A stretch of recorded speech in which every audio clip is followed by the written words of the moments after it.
So would it be okay, Ted, to sort of ask if... Sorry, Bill. I was just going to ask Ted, would it be possible to hear if you do have any objections to the theory? Sort of what are they?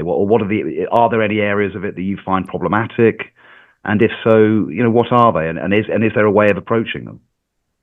Well, I think one of the assumptions of the theory is that like can only come from like. So Bill sees around himself intelligence, and for the moment, I'll define intelligence as the kind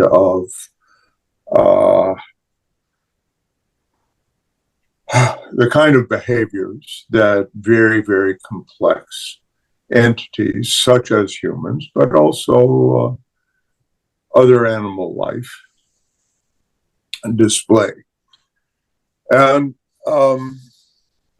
that assumption that like can only come from like is a quite ancient one.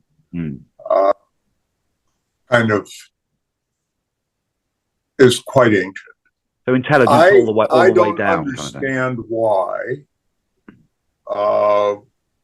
intelligence and consciousness can't be a function of relative levels of complexity in the organization of an organism.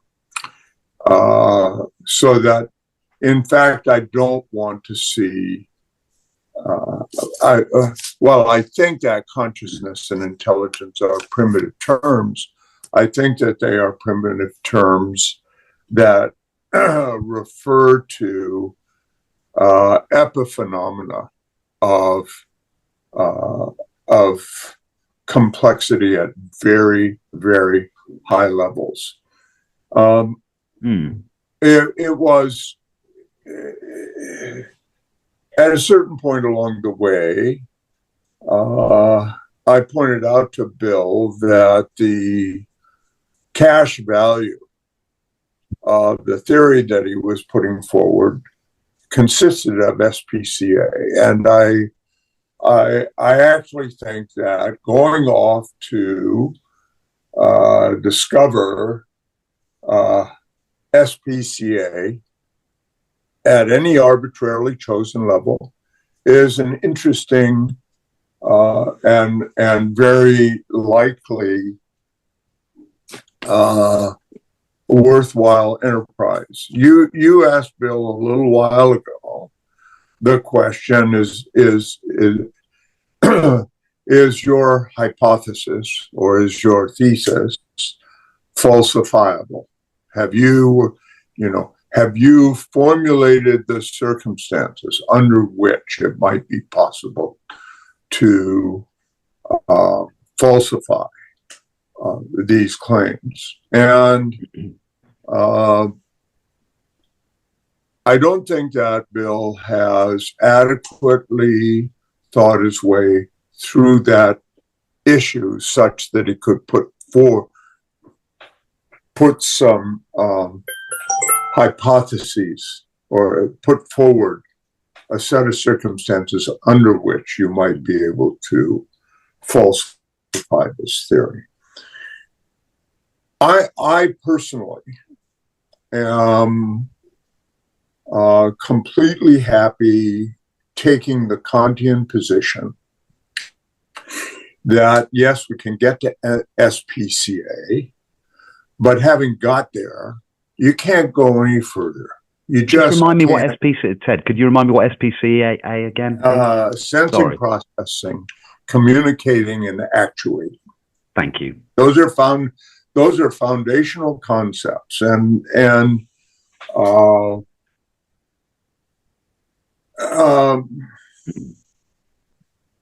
they're probably not well defined, but I believe that they can be well defined, and they do have immediate intuitive content to them. So, and one can think of the doing of science, for instance, as simply seeking out SPCA. It's I like that. So I think there are two fundamental differences in perspective as between Bill and me. One, I find the view that consciousness and intelligence, what we refer to when we use those terms, are functions of complexity. I'm perfectly happy to think of them as epiphenomena that arise at a certain level, that certain levels of complexity. It echoes of Dan Dennett. The other foundational difference is simply, I do not think you can get beyond the bounds of the bounds of the kind of evidence that you can produce by pursuing SPCA. Right. And to say that somehow intelligence exists behind that or on the other side of that, whatever that may be,